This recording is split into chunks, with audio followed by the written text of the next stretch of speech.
حضرات، مجھے اپنی حکومت کی پالیسی پر تنقید کا حق ہے۔ ہماری حکومت جو ہمیشہ فلسطین کے ساتھ کھڑی رہی، آج جب انسانیت کے سوال ہے تو خاموش ہے، بلکہ اس سے بڑھ کر افسوسناک امر یہ ہے کہ بھارت اسرائیل کو اسلحہ فراہم کر رہا ہے۔ بھارت اسرائیل کو اسلحہ فراہم کر رہا ہے، جیسا کہ خود بھارت کے 111 سابق اعلی افسران، آئی ایس اور آئی پی ایس، فوجی اور سفارتکاری افسران، سفارتی افسران نے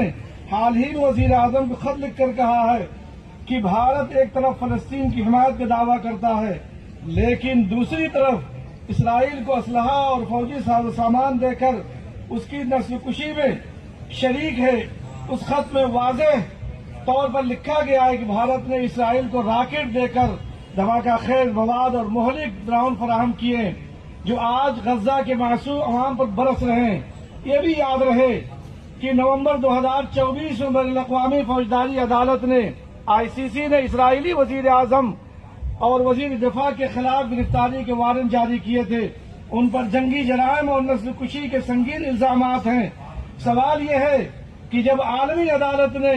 انصاف خود اسرائیلی قیادت کو ملزم ٹھہرا رہی ہے تو ایسے وقت میں اسلحہ کی سپلائی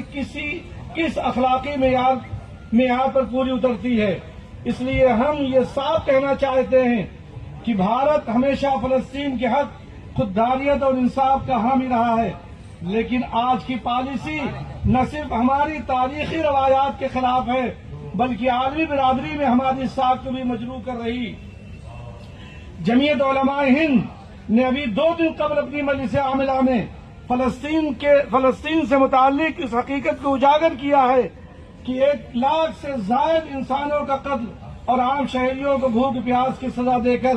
موت کے گھاٹ اتارنا دہشت گردی کی بدترین مثالیں ہیں،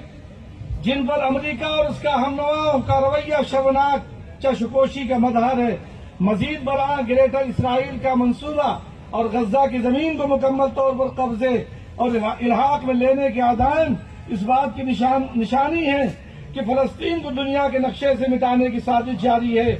یہ نو آبادیاتی ذہنیت اور انتہا پسندانہ عزائم کا شاخسانہ ہے جس کے خلاف آج عالمی ضمیر عمومی طور پر احتجاج کر رہا ہے۔ عالمی طاقتوں کی خاموشی اور چشمپوشی مزید جرائم کو بڑھاوا دیتی ہیں۔ ہم دنیا کی تمام آزاد قوموں، عالمی اداروں اور انصاف پسند لیڈروں سے مطالبہ کرتے ہیں کہ اپنی اخلاقی اور قانونی ذمہ داریوں کو ادا کریں، خطے کو بدامنی سے بچائیں اور انصاف و امن کی حمایت میں مضبوطی کے ساتھ